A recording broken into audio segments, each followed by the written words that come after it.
Miss? Miss, tulong. May babaeng nagpapanggap na kamag-anak ko. Gusto niya akong ikulong ulit sa bahay nila, Miss. May nunal siya sa mukha.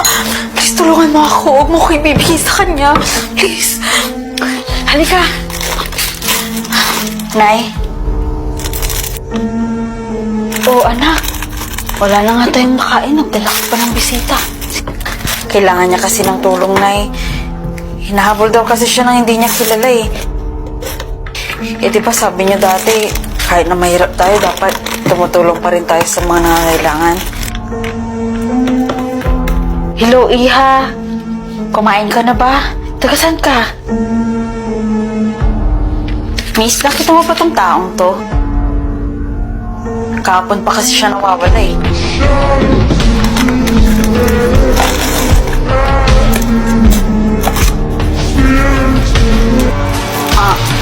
Hindi.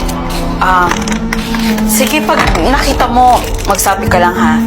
Magbibigay ako ng 10,000 na pabuya. 10,000, anak? Yun kasi yung sabi niya, 10,000. Tsaka ito pala, nagbigay siya ng phone number niya at kontakin ko daw siya kapag nakita ko si Yola.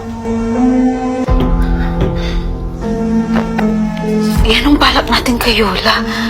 Ang laki na ng 10,000. Miss, sigurado ka ba na nakita mo tong taong to? Parang ang taas na ng inakyat natin. Bundok na pala to. Dito kasi yung bahay namin eh. Dito namin kinukup yung babaeng yan. Hindi ko siya kilala eh. Matagal niya na akong bihag dun sa bahay niya. Tapos sabi niya mag-anak ko daw siya. Nakakatakot. Pakiramdam ko kasi sasaktan niya ako eh. Pakiramdam ko papatayin niya ako. Sige. Papahamak pa ba natin yung tao para lang sa sarili natin kapakanan? Miss, pasensya ka na ha. Parang hindi yan yung babaeng hinahanap mo eh. Ha? Ito! Uy!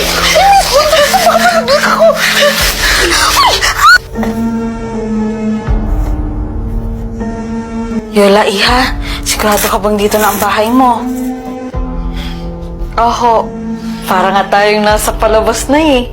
Yung ganito yung happy ending. Sana nga ikasangkapanin ka pa ng may kapal. Teka, ba't parang may patay sa kanila? Ayun, may karatula pala doon, no?